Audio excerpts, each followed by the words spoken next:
world on fire.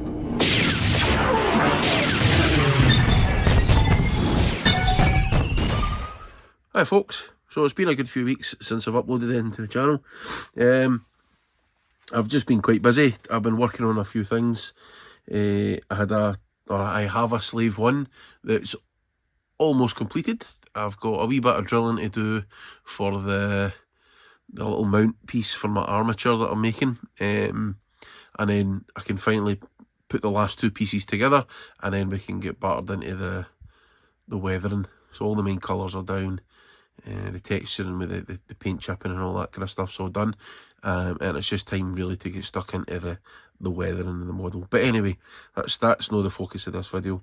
The focus of this video is this Trade Federation battle tank from the Phantom Menace, and released in 1999, the first of the prequel trilogy. This tank, or this model kit should I say, is from the AAT company. This particular kit was released right when the film came out, so this is kind of a late 90s, early 2000s model kit. We're not even at the primer stage yet. I've literally just finished building it tonight. I think there's been a decent amount of filling around some of these parts, the seams and whatever. It's not went together exceptionally well, so there are some gaps. However, that's not to say that it was an overly tricky model to put together either. It just took a wee bit of time and patience, although I've only been doing it bits and pieces, so it has taken a wee while in between doing the Slave 1 and stuff like that. You'll see that in one of my previous videos I scratch built a new cannon. The cannon is slightly longer than the one that's supplied with the model kit, only by a few millimetres. Nothing too much to worry about. Although I did make a bit of a mistake when I've put on the muzzle, or the flash suppressor, or what you want to call this. This little triangle here that you might be able to see should have been more at eye level here rather than kind of halfway around there. That was my fault for not really paying full attention when I was gluing that piece on.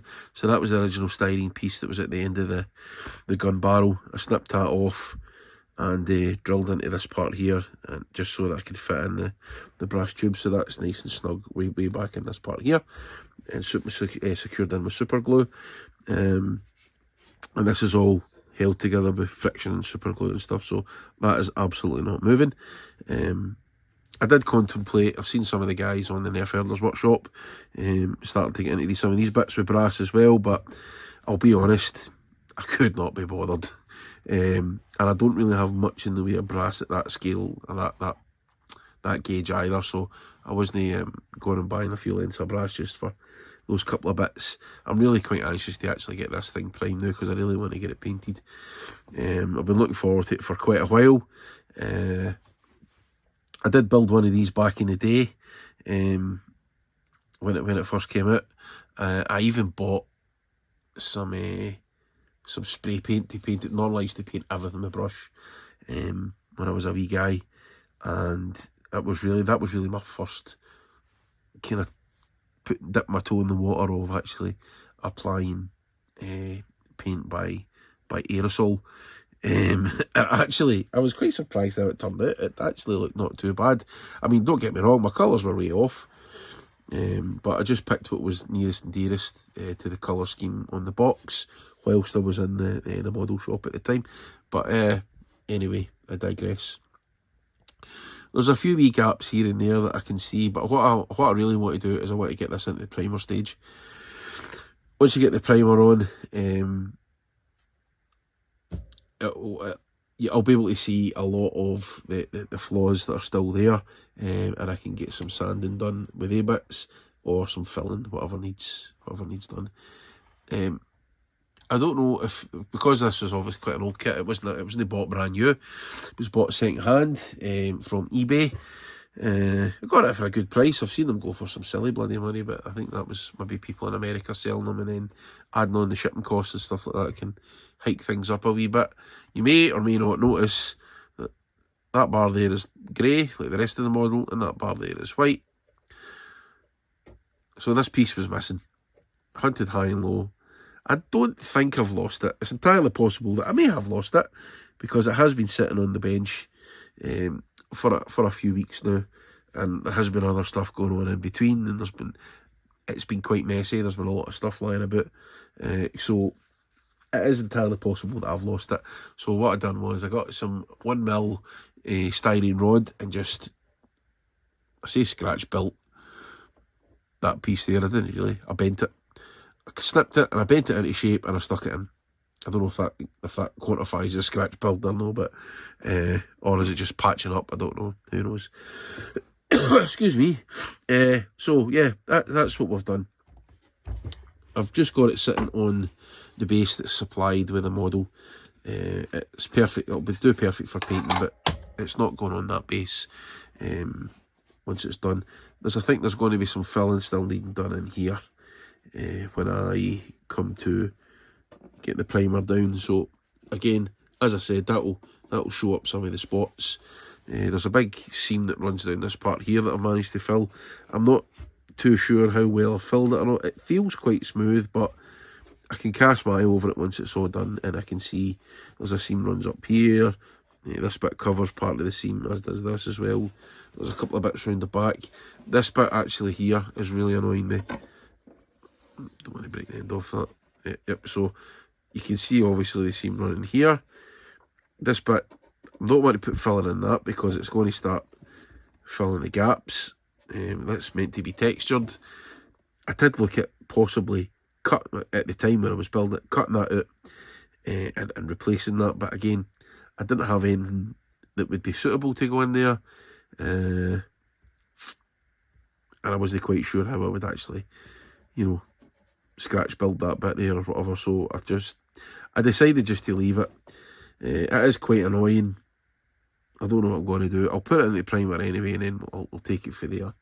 I'll give it a bit more thought, but I think unfortunately that's going to have to be a bit of a casualty in this model, if I'm being entirely honest with myself. But the rest of it, there's a few bits here that maybe need a wee bit of buffing up here and there once the primer's down. But again, that's going to be part of the reason why I want the primer on it, just so I can see all the blemishes and all the dings and the dinks and the holes and the gaps and stuff, and then we'll get it all into a nice smooth finish before we start applying the main colours. When it comes to the main colours, I'm going to have to mix my colours for this. I will still be using Archive X, but like the Battle Droid and the Stat Kit that went before, I'll be mixing the colour for that. I think the colour of the tanks pretty much match, or the main colour certainly, match the colour of the Battle Droids. We've got some other darker panels. We'll get some bits here that are a slightly darker shade of that sort of real light sandy beige colour, and then we've got a band that goes along the back part of this here, the bit that looks like a big iron, and this stripe here. That's going to be Dark Earth, which is actually it's an Archive X colour, so that's fine. There's going to be a good bit of paint chipping on this. There's some metallics used on it as well, and what reference material I've got, there's some metallic underneath there, so I'll need to think about what metallic paint I'll use. I think probably one of the Vallejo metal paints. I've got a nice a sort of darker metallic. It's not quite a kind of gunmetal, but it's kind of not quite too bright like a shiny steel either. So I'm thinking I maybe go with that. The reference material I've got, I'm not able to share it. I was kindly sent it by Chris Benware over at the Nerf Herders Workshop, so thanks Chris, much appreciated. But you maybe see some stuff lying about in the background, I don't know, but so I don't know if this stuff's entirely in the public domain or not, so I probably won't be sharing it. However, you'll get to see the finished product, being obviously the tank, and hopefully I'll get somewhere close to it. So that's where we are at with that. I'll get the primer down, we'll get a quick look, and then we'll wrap this video up. I just wanted to stick on a wee update, just see what's happening, what's going on in the bench. I put a video up previously actually regarding a scratch build that's coming up soon. I say soon, it'll not be that soon. I'm still amassing the kits together. It's no cheap, and I don't have a huge amount of funds at my disposal at the minute. So I'm just, when I've got some money coming in, it's going back out again, and I'm buying some model kits and stuff. There's a couple of other things in the kind of pipeline further down the road, and I'm just, some of them are commissions, some of them will be personal builds as well. I really haven't done any personal builds this year, and we're now at the point when I'm filming this is the kind of beginning of July. We're now at the beginning of July, and I don't think I've actually done anything for myself. Well, probably this really. I don't know if I'm going to keep this or not. I may move it on like I've done with the start. Again, that's just kind of the nature of this hobby. It's great fun building and painting them. Do I have storage space for them? No, always. And also, if I'm wanting to do future projects, then this is how I generate my income. Sorry, I've got a job. I've got a full-time job, but this is how I generate my funds for my hobby.